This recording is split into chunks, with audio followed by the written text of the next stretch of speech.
讲本人真挚嘅话，旁水族研作。细细嘅时节，迄个俺唔拄好伫学堂跌倒，严是诸位堂到阿婆亲唔盼得嘅伤。我心肝呢，唔怕，我较高咧。虽然今冇来看俺，我等俺放起来，尚未顾下来看俺有哪里受伤么？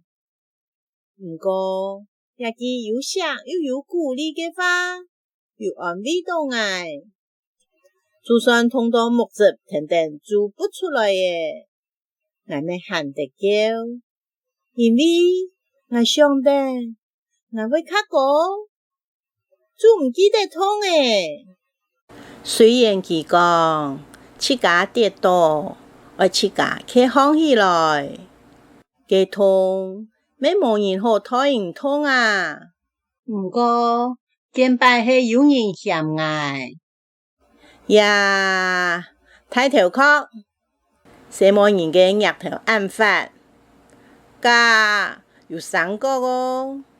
阿婆做我推俺恩讲，阿孙诶天天抱着，日日游走，系聪明又有福气嘅人，唔知人物嘅，佢系阿婆喊得同人拗嘴嘅时节。目嘅系天天抱着，日日游走，俺唔知，佢个聪明又有福气嘅人，俺朋友，家庭學校嘅智力測驗，咪講俺比一般嘅人聰慧，故所俺相信阿婆講嘅，俺係一個有福氣嘅人，因為聰明。學校先生，我看阿妹都會捧一道石頭不愛聽做，我自家又有當多想看嘅書，想學嘅才藝，時間管理就變到當重要，認真係有福氣嘅人，故所行石頭我都準係學才藝一樣，做到當歡喜。其實未比讀書好教多誒。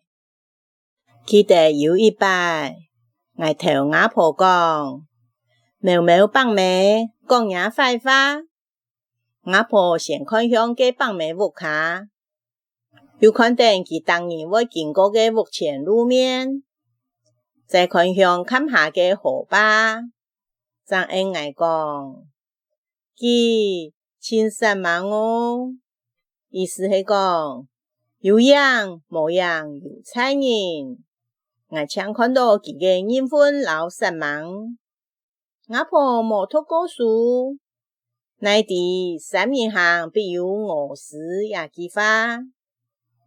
不過，當人嘅優點來學習，分享自家，有同樣嘅缺點麼？呀。確實係阿婆教我嘅，想嘅人冇幸福，冇真摯，總係會鼓勵我，希望人哋講出去嘅話，咪做得鼓勵到別人，本人一時使用，或者係一生人使用，都好。